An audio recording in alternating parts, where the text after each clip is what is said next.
ഇന്ധനം തീരുന്നതോടെ വാഹനം പെട്ടെന്ന് നിൽക്കുന്നതിനാലാണ് അപകടമുണ്ടാകുന്നതെന്നും യഥാസമയം ഇന്ധനം നിറയ്ക്കാത്തതാണ് ഈ സാഹചര്യത്തിലേക്ക് നയിക്കുന്നതെന്നും ദുബായ് പോലീസ് പറഞ്ഞു. ഈ വർഷം ആദ്യം 3 മാസങ്ങളിൽ ഇത്തരത്തിൽ 4 അപകടങ്ങളുണ്ടായി. ഈ അപകടങ്ങളിൽ 4 പേർ മരിക്കുകയും 8 പേർക്ക് പരിക്കേൽക്കുകയും ചെയ്തു.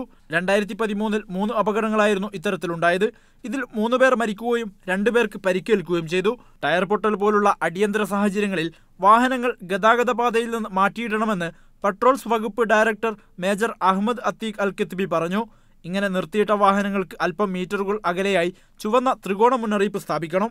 ഇന്ധനം തീർന്ന് വാഹനങ്ങൾ നിന്നാൽ ഡ്രൈവർമാർ തിരക്കിട്ട് നടന്ന് റോഡ് മുറിച്ച് കടക്കാൻ ശ്രമിക്കരുത്. ഇത് അപകടം വിളിച്ചു വരുത്തുമെന്നും അദ്ദേഹം അറിയിച്ചു.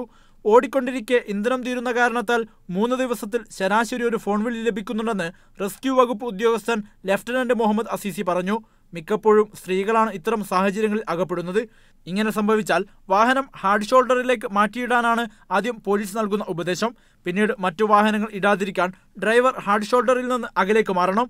ഇന്ധനം തീരാറാകുമ്പോൾ ഇന്ധന സ്റ്റേഷനുകളിലേക്ക് എത്താൻ വേഗം വർദ്ധിപ്പിക്കുന്നത് കൂടുതൽ പ്രതിസന്ധി സൃഷ്ടിക്കും. ഇവ മറികടക്കുവാനുള്ള നിർദ്ദേശങ്ങളാണ് ദുബായ് പോലീസ് നൽകുന്നത്. Media 1 Dubai.